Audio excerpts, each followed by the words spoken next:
नमस्कार मित्रांनो, मी तुमचं स्वागत यासाठी करतो की आजचा लेख निश्चितच समाजाचं भरणपोषण करणार आहे. साळुंखे सरांनी एक एक लेख, एक एक विचार म्हणजे माणसाला उन्नत करणारे विचार, मन निरभ्र व्हावं या पुस्तकामध्ये लिहिलेले आहेत. त्यामधला एक लेख आपण पाहूया. लेखाचं नाव आहे तिकडच्यांच्या रत्नखचित सुवर्णहारांपेक्षा इकडच्यांची पायधुळी सुद्धा गौरवाची. मित्रांनो, तुमच्या लक्षात आलं असेल, इथे तिकडचे आणि इकडचे असा संदर्भ आलेला आहे. ते आणि हे, आपले आणि ते असा संदर्भ आलेला आहे. म्हणजेच इथे समाज आलेला आहे, समाज अंतर्भूत आहे आणि समाजामध्ये दोन विचारधारा, दोन माणसांची विचारधारा म्हणजे दोन समाजाची विचारधारा अंतर्भूत आहे. यामध्ये तिकडचे ते कदाचित ते आपल्यासारखे नाही आहे, त्यांची विचारधारा वेगळी आहे. मग ती जी असेल ती असेल, पण त्यांची विचारधारा वेगळी आहे आणि आपली विचारधारा वेगळी आहे. मित्रांनो, माणसाच्या उत्पत्तीपासूनच किंवा मित्रांनो आदिम काळापासून इथे माणसांमध्ये एक संघर्ष चालू आहे. तो संघर्ष म्हणजे शोषक आणि शोषितांचा. इथे प्रत्येकाला वाटतं की आपण कोणाचं तरी शोषण करून आपलं वर्चस्व अबाधित ठेवावं. प्रत्येकालाच आपलं वर्चस्व अबाधित राहावं असं वाटतं आणि म्हणून तो काय करतो की दुसऱ्याला गुलाम बनवून, दुसऱ्याचं स्वातंत्र्य हिरावून घेऊन, दुसऱ्यांचे नैसर्गिक अधिकार नष्ट करून त्याला आपल्या अंकित ठेवण्याचा प्रयत्न करतो. मी म्हणेल तसं त्याने वागावं असा प्रयत्न करतो. आणि हा प्रयत्न कशाच्या माध्यमातून करतो? तर तो ग्रंथांच्या माध्यमातून करतो, तो धर्मग्रंथांच्या माध्यमातून करतो, तो विशिष्ट विचाराच्या माध्यमातून करतो, तो आर्थिकतेच्या माध्यमातून करतो, तो त्यांच्यावर सत्ता राबवून त्याच्या माध्यमातून त्याला गुलाम करण्याचा प्रयत्न करतो. आणि शोषित वर्ग, हा शोषित वर्ग नेहमीच त्याचं शोषण होत असतो. खरं म्हणजे आपण जन्माला का आलो याचंही त्याला पुढं पडत असतं. एवढे दूषण, एवढे गुलामी त्याच्यावर लादलेली असते. आणि म्हणून शोषक आणि शोषित हा संघर्ष आदिम काळापासून चालत आलेला आहे. मित्रांनो, होतं काय की शोषित वर्गाला वाटतं की काही माणसांचं आपण शोषण करून गब्बर व्हावं, मोठं व्हावं आणि आपलं हे मोठेपण अनादी काळापर्यंत अबाधित राहावं असं वाटतं. पण जेव्हा शोषित वर्गाचा विचार करतो तेव्हा शोषित वर्गातूनही काही जाणकार माणसं निर्माण होतात. आणि जाणकार माणसं निर्माण झाल्यानंतर त्यांना असं वाटतं की आपलं शोषण होते आहे. खरं म्हणजे महात्मा फुले, डॉक्टर बाबासाहेब आंबेडकर म्हणायचे की ज्ञान का आवश्यक आहे, शिक्षण का आवश्यक आहे? तर शिक्षणाने माणसाला जाणीव होते. कशाची जाणीव होते? कोणी आपलं शोषण करतं का हे त्याला कळतं, कोणी आपल्यावर अन्याय करतं का हे त्याला कळतं, चांगलं काय वाईट काय हे त्याला कळतं. आणि म्हणून शोषित माणसांमध्ये असा एखादा माणूस निर्माण होतो की जो प्रतिभावान आहे, जो विद्वान आहे, जो हुशार आहे. त्याला कळतं चांगलं काय वाईट काय, त्याला कळतं कोण आपलं शोषण करत आहे, त्याला कळतं आपल्या समाजाची अधोगती का झालेली आहे, त्याला कळतं आपला समाज मागासलेला का आहे, त्याला कळतं माणसाच्या विकासाचे मार्ग काय आहे, त्याला कळतं माणूस कोणत्या मार्गाने विकासाकडे जाऊ शकतो, त्याला कळतं आपल्या विकासाचा मार्ग कोणी आणि कशा पद्धतीने रोखून धरलेला आहे आणि ती कोंडी फोडण्याचे नवनवीन उपाय काय, प्रयोग काय हे त्याला कळतं. आणि म्हणून तो ज्ञानी असतो. शोषित वर्गामध्येही काही काही काळामध्ये अशा प्रकारचे ज्ञानी, समंजस, हुशार, शहाणे माणसं जन्माला येतात. मग पुन्हा प्रश्न पडतो की हे माणसं त्या समाजाचा विकास करतात का? होही म्हणता येत नाही, नाही म्हणता येत नाही. कारण सर्वच माणसं समाजाच्या विकासासाठी वाहून घेतातच असं नाही.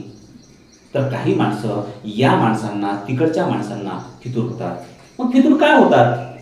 तर मित्रांनो, यांची जी प्रतिभा आहे, यांची जी विद्वत्ता आहे, या विद्वत्तेला या समाजामध्ये मान सन्मान मिळत नाही असं त्यांना वाटतं. ज्या पद्धतीने त्यांच्या विद्वत्तेची किंमत व्हायला पाहिजे ती किंमत या समाजामध्ये होत नाही असं त्यांना वाटतं. ज्या पद्धतीने त्यांच्या विद्वत्तेची, त्यांच्या समंजसपणाची, त्यांच्या त्यागाची किंमत त्यांना मिळायला पाहिजे, मान सन्मान मिळायला पाहिजे, तो त्यांना मिळत नाही असं त्यांना वाटतं. आणि माणूस माणूस पैशाचा भुकेला असतो, माणूस प्रतिष्ठेचा भुकेला असतो, माणूस प्रसिद्धीचा भुकेला असतो. त्याला असं वाटतं की आपणही या धर्तीवर चंद्रसूर्याप्रमाणे चकाकावं.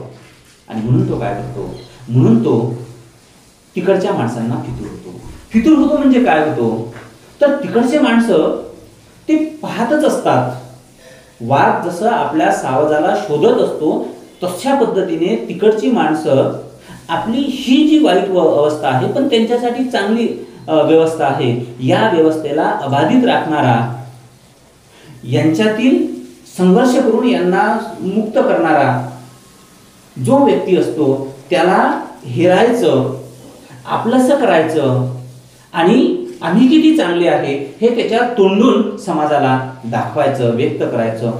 अशा माणसांच्या शोधात वाघ जसा हरणाच्या शोधात असतो तशा पद्धतीने तिकडची माणसं या माणसांच्या, अशा माणसांच्या, अशा प्रतिभावान माणसांच्या शोधात असतात.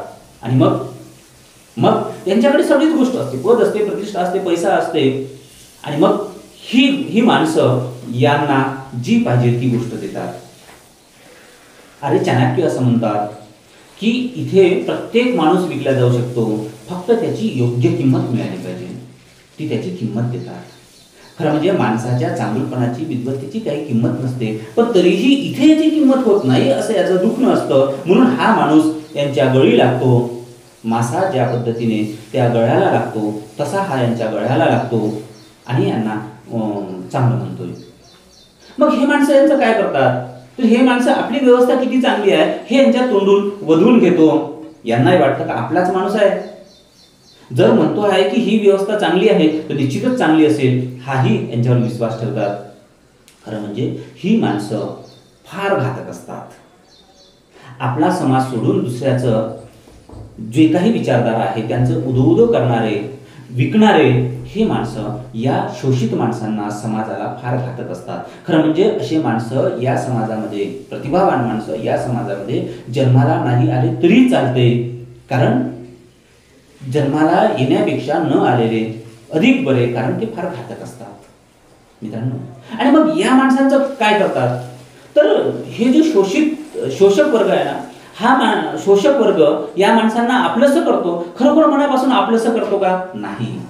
तर त्यांचा एखाद्या युद्धामध्ये उंटांचा वापर ज्या पद्धतीने करावा त्या पद्धतीने वापर करतो. युद्धामध्ये उंटाचा वापर कसा होतो, तर मित्रांनो आपण इतिहासामध्ये शिकलो आहोत की एखादं युद्ध असतं, एखादा राजवाडा असतो आणि राजवाड्यावर आक्रमण करायचं असतं. त्या सैन्याला राजवाड्यामध्ये शिरायचं असतं, पण राजवाड्याचा जो दरवाजा आहे ना तो प्रचंड भक्कम असतो. त्या दरवाजाला प्रचंड मोठे मोठे खिळे त्यांनी रोवलेले असतात. त्या खिळ्यांना तोडून आपल्याला अंदर जाता येत नाही. मग हत्ती जो आहे तो हत्ती त्या दरवाजाला धडक मारू शकतो का, मारू शकतो ना.